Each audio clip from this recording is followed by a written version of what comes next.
Tantor Audio presents Circle of Influence by Annette Dashofy, narrated by Romy Nordlinger. 1. Zoe Chambers eased the Monongahela County EMS ambulance to a stop next to a heap of dirty snow. The overhead dusk-to-dawn light revealed a fire hydrant poking through the mound, which explained why that spot remained vacant on a street otherwise packed with cars, trucks, and SUVs. No one would ticket an emergency vehicle, though. At least no one had in the dozen years she'd been a paramedic. She hoped tonight wouldn't be a first. "This meeting is gonna be a disaster," Zoe said. But she and Earl were going only as observers, not medics, she hoped. "Look at the parking lot. Everyone in town is here. Who doesn't love a good riot, right?" "It's our civic duty to stay informed. That's what I say." Earl fingered the radio mic and reported their location and in-service status to the Emergency Operations Center. "Especially when you never know what the local tyrant is going to pull next." Zoe zipped her coat. "The Steelers didn't make the playoffs, and the Penguins don't have a game tonight. What else is there to do around here?" Personally, she'd rather return to the station and crash on the lumpy sofa. With the weathermen forecasting 8 to 10 inches of snow overnight, downtime might be at a premium for a while. "The way Jerry McBurney has the township residents pissed off, I still think this would be the big draw of the night." That bastard Jerry McBurney. Another good reason to avoid the meeting. Earl was going to owe her. Big time. A blast of frigid air smacked Zoe in the face as she opened the driver's door and stepped down, her work boots splashing in the slush. Winter in southwestern Pennsylvania bounced back and forth between snow and slushy slop. Icy white pellets swirled in the wind, reinforcing her trepidation that the winter storm advisory might not be an exaggeration. Pulling the fur-trimmed hood of her parka over her head, Zoe jogged toward the meeting hall. Earl caught up to her and reached out to open the door. A cacophony of discontent blasted them as they stepped inside. He nudged her with an elbow and leaned closer so she could hear him above the clamor. "I'll catch you later." She nodded, and he disappeared into the throng. At an ordinary meeting, attendance might top out at a dozen residents. This evening, the room was filled to capacity. At the front of the hall, the rural township's 3 supervisors sat behind a long table facing a few hundred angry locals. The chairman, Jerry McBurney, pounded his gavel. "I demand order," he bellowed, glowering at his constituents. Even the sound of his voice sent the muscles in Zoe's neck into spasms. From the back of the room, a slender woman waved both arms. Zoe lifted a hand in response and made her way through the crowd toward her best friend, Rose Bassey. A man in a quilted flannel shirt stood.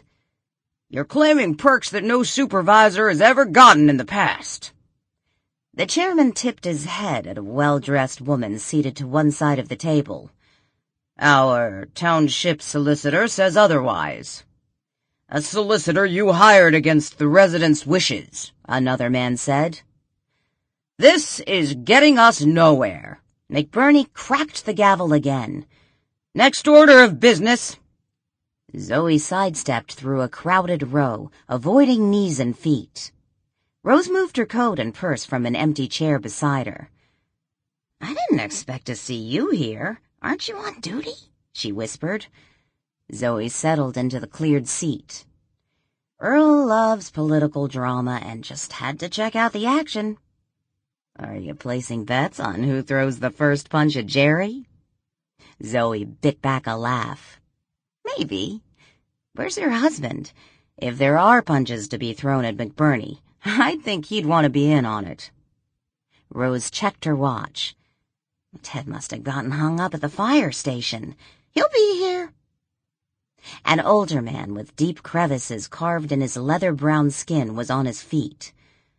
Nothing's been done yet about that sign on the new 4-lane. Folks keep exiting there, thinking it's the road to town, but they just end up stuck in the mud back in the game lands. I have to haul at least 1 car a week out of there with my tractor, and diesel ain't cheap no more." McBurney waved a hand, dismissing him. "Joe, I've told you before, that's up to the state. You need to talk to PennDOT, not me. Next order of business." The chairman narrowed his eyes at the crowd. "Since I'm serving this township full-time, I feel it's only fair that the township covers my health insurance costs." A man Zoe recognized as the owner of the feed store leaped to his feet. "Are you kidding me? Vance Township supervisors don't qualify for township-funded insurance coverage until they've been in office for 2 years. What you're proposing is clearly against the law." McBurney again slammed his gavel against the table's surface. "Everything we do is legal and above board." He puffed up his barreled chest. "You people are just too stupid to understand the law." "Oh, good way to make friends, Jerry," Zoe muttered under her breath. McBurney continued as if everyone were in total agreement with him. "I move that we waive the 2-year service requirement for the chairman to receive health coverage from the township insurance providers."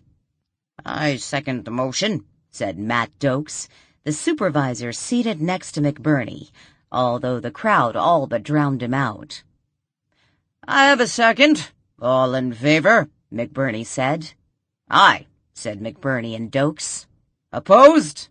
"Nay," said Howard Rankin, the third supervisor. "Motion carries." McBurney shouted over the protests of the residents. "Terrific," Rose huffed. "Anymore, it's not if he's going to pull something at each meeting, it's more a matter of what he's going to pull." "I know. That's why we're all here," Zoe whispered back. "How does he keep getting away with this?" Rankin stood up and winged an empty water bottle toward a trash can. He missed, and the plastic bottle skittered across the floor. He kicked his chair back and stomped into the VFW's kitchen. McBurney glared after him. "We'll take a 5-minute recess while everyone regains their composure." Zoe shrugged her shoulders, popping a knot of tension. Who voted for McBurney anyway? "Look around," Rose motioned to the crowd. "All these fine citizens fell for his line of bull about bringing change to the township. Well, we got change for sure. We now have a supervisor who's lining his pockets at our expense and acts as if the entire township was put here to do his bidding." Dark memories she'd tried to forget for years swirled too close to the surface. "He's a beast." Zoe spoke the words so softly she didn't think anyone, even Rose, heard her. But the look Rose gave her indicated otherwise. "You would know."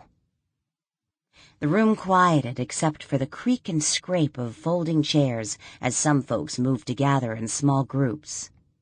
Others remained in their seats, fuming in silence. McBurney shuffled through a pile of papers on a table in front of him. Zoe forced her thoughts onto a different path. "How are the kids? Allison hasn't called me for a riding lesson in over 2 months." Rose heaved an exaggerated sigh. "She's driving us nuts. It's like she's suddenly become possessed by the demon hormones. Have you seen her since she's dyed her hair?" "No." The girl had a perfect long auburn mane. Why in the world would she dye it? Rose tugged at her own short red tresses. "Black. She's gone goth. But that's not the worst of it." Rose leaned closer, speaking in hushed tones. "A month ago, we caught her with one of those high school jocks, a senior, and Allison was stripped down to her bra." Rose shook her head. "She didn't even seem embarrassed when we busted her." "What did you do?" Ted tossed Mr. Football Star out on his ass. Then we took the door off Allison's room. Zoe snickered. Taking away her privacy? That's capital punishment to a teenage girl. She finally got her door back 2 days ago. It remains to be seen how long it stays. Oh, here comes Ted now. Rose sprang to her feet, waving. Zoe followed her friend's gaze. Near the door, Ted Bassey managed to spot his wife's vigorous flagging. He threaded his way through the crowd toward them. "Evening, ladies." Ted bussed his wife on the cheek before squeezing into the seat next to her. "Did I miss anything?" "Just Jerry being his usual pushy self," Rose said. Ted removed his fogged eyeglasses and wiped them with a bandana. "I saw the ambulance out front. I thought maybe something had happened." "Not yet," Zoe said. "We're just hanging out here in case someone spills blood." "Could happen. The way Commandant McBurney's been treating my mom lately. Could even be me spilling his." Rose patted his knee. "You promised to keep your cool this time, remember?" Ted shrugged. "Did I? I don't recall." Howard Rankin returned with a fresh bottle of water. Zoe noticed he hadn't brought any for his 2 compatriots. McBurney cracked his gavel. "Next order of business." A smirk crossed his face. "I hereby call for the dismissal of Township Police Secretary Sylvia Bassey." Ted's chair crashed to the floor as he leapt to his feet. "On what grounds?" The smirk blossomed into a smug smile. "Theft of township property." "What township property? My mother's never stolen anything in her life." Zoe spotted Sylvia Bassey near the front as the white-haired woman looked back at her son. Even from her seat in the back row, Zoe could see the shock in Sylvia's eyes. "She stole a computer from the police department." "I did not."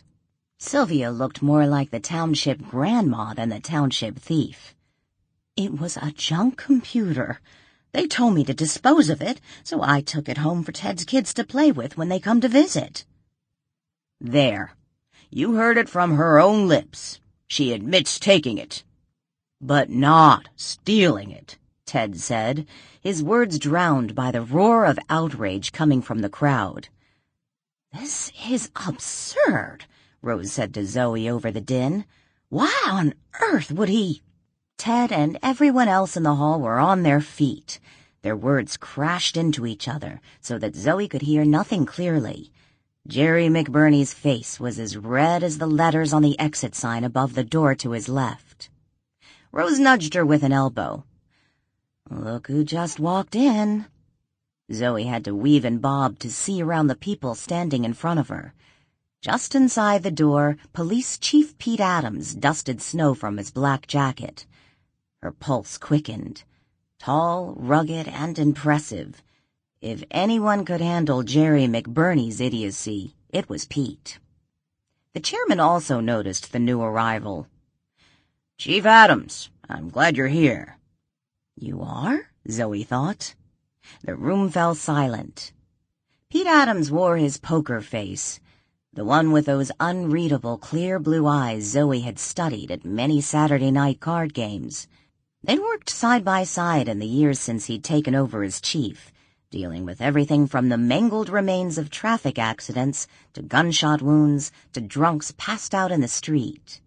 Theirs was a friendship forged of mutual respect and admiration. "Take this woman into custody." McBurney pointed at Sylvia, who clutched a tissue to her face. "I have to get back to work," Zoe whispered to Rose. In truth, she hoped to catch a moment alone with Pete. "Uh-huh." Rose gave her a knowing look. "Say hello to the chief for me, and tell him to trump up some charges against that maggot McBurney." Zoe's cheeks warmed. So much for hiding ulterior motives from her best friend. She edged her way out of the row, hoping to work her way toward Pete before things got ugly again. "Now, Jerry, Pete fixed the chairman with an icy stare. Why would I want to arrest Mrs. Bassey? I want her charged with theft of township property. I'm sure we can talk about this. Pete's gaze swept the room, and most of the irate citizens lowered into their chairs. There's been enough talking. Arrest her. Arrest her now. McBurney's face had deepened from red to almost violet. Pete looked weary. Jerry, Chief, must I remind you that you work for me? You follow my orders. Zoe froze. The ugly history between Pete Adams and his new boss was no secret. Besides, throwing Sylvia Bassey in jail would be akin to arresting the police department's own personal den mother. A soft rumble rolled over the room as everyone murmured their theories and waited. Then Pete stepped over to Sylvia and extended a hand. "Let's go outside and talk," he said with a sad smile. McBurney stood rooted in his spot behind the table and appeared on the verge of stomping his foot. "I want her arrested," he boomed. Pete fixed him with a steely stare and replied in a voice only those closest to him could hear. Whatever he said finally silenced McBurney. Sylvia took Pete's hand and climbed to her feet. The police chief helped her with her coat and then held the heavy steel door for her. As soon as it drifted closed, the room erupted. Zoe maneuvered her way along the wall. Noise and heat pressed in on her from all sides. When she slipped through the same doors that Pete and Sylvia had used moments earlier, the quiet and the cold of the January night offered glorious relief. The ice pellets had softened into white snowflakes. They drifted through the night air, dusting the grass with a powdered sugar coating and melting where they fell on salted concrete. Zoe spotted Pete helping Sylvia into the passenger seat of his SUV. She broke into a jog toward them. "What's going on?" Her breath created a cloud in front of her face. Sylvia was twisting the strap of her purse. Pete met Zoe's gaze and rolled his eyes. He turned back to the older woman. "So tell me about this computer, and why is Jerry McBurney in such an uproar over it?" "I've always been responsible for getting rid of the junk the township doesn't need anymore. That computer's been sitting in the back room for 2 years, since you replaced them with the new ones, remember?" "Did the supervisors say you could take it?" "No." Both Sylvia's lower lip and voice trembled. "But I didn't think I needed permission. No one had touched the thing in ages." The doors of the township building burst open. 4 people and a few hundred angry voices spilled out into the snow. Ted Bassey led the brigade toward the police vehicle. On his heels marched McBurney and Matt Dokes. Bringing up the rear, wobbling on stilettos not designed for rural townships' gravel parking lots, came Elizabeth Sunday, the well-dressed township solicitor. Zoe had only seen the woman sitting in meetings, calm, reserved, and arrogant, in a stylish but lightweight jacket, too lightweight for any winter night, but especially this one, and the kind of shoes that Zoe had only seen on television shows about cities and sex. Elizabeth Sunday had stepped out of her element the moment she'd exited the building. "Terrific," Pete said with an exasperated sigh. "Here we go again." Zoe motioned to 2 teenagers loping toward them from the opposite direction. "That's only the half of it." 2. The tall, scrawny boy jogged across the snowy parking lot toward them, holding up his oversized jeans with both hands. Logan Bassey reminded Zoe of the ladies in old Western movies, hoisting their skirts and petticoats. Behind Logan came an equally thin but somewhat shorter girl with long jet-black hair.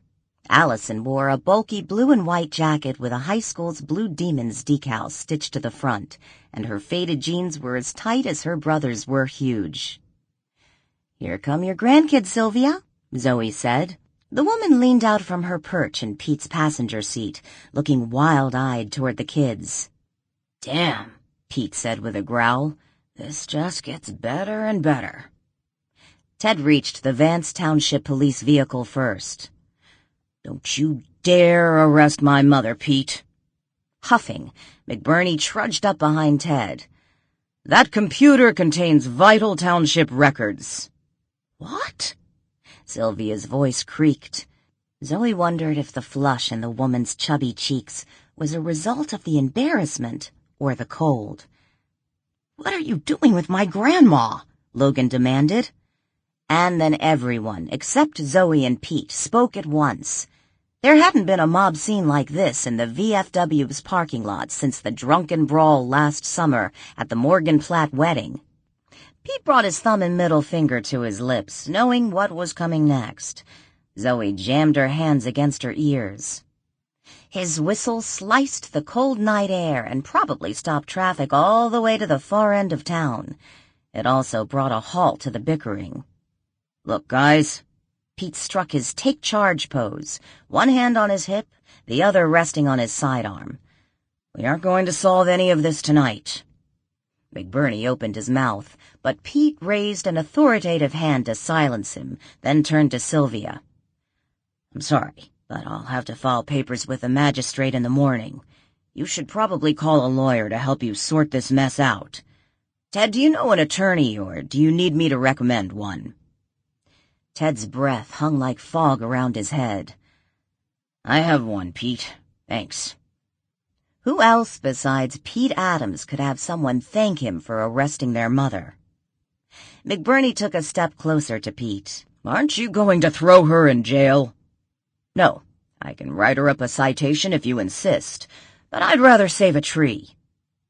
Elizabeth Sunday rested a manicured hand on McBurney's arm.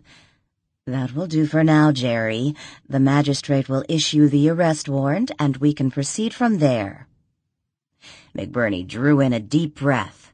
Then he blew it out, reminding Zoe of a deflating balloon. Fine. He glared at Pete. This isn't over by a long shot. I never expected it was. McBurney's gaze settled on Zoe. The chairman might have been considered attractive by some with his outdoorsman physique and chiseled features, but she only saw pock-marked skin and the deep creases lining his face. And his eyes, those dark, soulless eyes. He leaned toward her until she could smell the stale cigarette smoke on his breath. How you doing, Blondie? He winked. Sickened by the breath, the voice, and the memories they stirred, Zoe clenched a fist, fighting a desire to use it on him. McBurney ambled back toward the VFW with Elizabeth Sunday tottering after him. Matt Dokes watched them go, but instead of following them, moved closer to Pete's SUV. Logan bent forward next to Sylvia, the bottoms of his baggy jeans wicking moisture from the wet pavement. Are you all right, Grandma? Allison hugged herself against the cold, her eyes darting from face to face and settling on Matt. I'm fine, dear, Sylvia said. This is all just a big mistake. We'll get it straightened out. Logan's gaze shifted to Pete. Can I take Grandma home now? Pete nodded. I can give you a lift in the ambulance. Zoe didn't want Sylvia walking in the cold, especially after the stress of a theft accusation. She turned to Ted. Unless you want to take them. He shook his head. I'm going back to the meeting. Someone ought to just kill that guy and put him out of my misery. You probably shouldn't say stuff like that when the cops are around, Pete said with a crooked smile. Ted sniffed. Allison, go with your brother and grandmother. The teenager with the goth black hair had wandered over to stand near Matt Dokes. She stared at him with a kind of starstruck, come-hither smiles girls generally reserve for some hot young movie star. Matt, tall, thin, and rakishly handsome, had a reputation as the local non-celebrity heartthrob. Zoe understood his appeal all too well, having spent a large chunk of her own youth caught in his orbit. But no father wanted to see his teenaged daughter getting horny, especially over a 35-year-old man who obviously enjoyed the attention. Allison? Ted's voice took on that sharp, no-nonsense parental tone that all kids recognize. "Coming, Dad." She batted her dark eyelashes at Matt one last time and swaggered toward Zoe, her narrow, teenaged backside doing an impressive little bump and grind. "Breathe, Ted," Zoe whispered. "I'm going to lock her in her closet until she's 40, he said, before following McBurney and the lady lawyer. I'd like to see that, Pete chuckled. You make sure they get home, okay? Yeah. Zoe dug her cell phone from her pocket. I'd better tell Earl I'll pick him up when I swing back around. With this snowstorm blowing in, it'll be an interesting evening. Logan helped his grandmother from Pete's vehicle. Pete and Zoe tipped their heads in silent goodbyes. As she guided Sylvia and the kids toward the ambulance, she noticed Matt still watching them. Pete scanned the computer screen through his reading glasses. After fixing 2 typos, he clicked print. The HP all-in-one word into action. Ordinarily, his secretary would type up the affidavit, requesting an arrest warrant. But considering that his secretary, Sylvia Bassey, was also the arrestee, having her do the paperwork might be a little crass. While he waited for the pages to print, he whipped off the readers and poured the dregs from the coffee maker into his monster-sized mug. Sipping the bitter hours-old brew, he renewed his silent wish for a Starbucks to open in Dillard, or even Phillipsburg, 2 miles away. The bells on the police station's front door jingled. Pete checked his watch. 11:05 at night. Expecting a resident with a dire emergency and an aversion to telephones, he stood and stretched. Before he made it to his door, Sylvia appeared.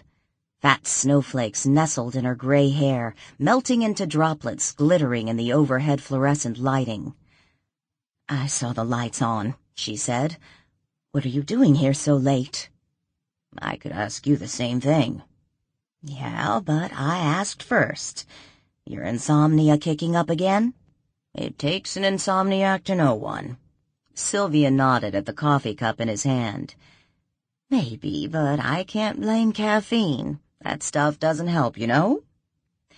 Pete set the mug down and sidestepped to the printer. He hoped to appear nonchalant as he scooped the pages from its tray. The carefree attitude didn't work. "Is that for Judge Mitchell?" He hated this whole ordeal. He hated that he had to put Sylvia through what was obviously nothing more than a waste of time. He hated that he had to kiss that son of a bitch Jerry McBurney's ass. And while he was running over his personal hate list in his head, he decided to add that he just plain hated Jerry McBurney. "It is, isn't it? And it's about me." Sylvia heaved a massive sigh and moved to her desk, caressing its old oak surface with her fingers. "I know I shouldn't be here, seeing as I've been fired." McBurney made the motion. "I didn't hear it pass." "It did, after we left. Ted phoned and told me. They called the meeting back to order, then Matt Doak seconded the motion. His and McBurney's votes overrode Howard's dissension. You know, I used to like that Doak's kid." Pete smiled. Matt Doak's was a long way from being a kid, but Pete, at 45, had 10 years on the guy, and Sylvia still called him a kid, too. "Don't worry about it. McBurney's just trying to throw his weight around. Give it a few days, and I'm sure this will all go away." "Like it did when he got involved with your Marcy?" Ouch. "I'm sorry. I shouldn't have said that." Pete waved her off. He had plenty of reasons to despise Jerry McBurney. Granted, the fact that the guy was now married to Pete's ex ranked pretty high. "You know, Pete, I used to think the worst day I'd ever had on this job was way back when the township's receipts went missing. But this definitely beats all." Sylvia's voice cracked. "I'll get Ted to help me pack up my things tomorrow." "I'd rather you didn't. These charges will never stick. McBurney's just making noise." but I don't know if I want to work in this township anymore." Tears welled in her eyes. Things have changed so much in the last few months, and... Sample complete. Ready to continue?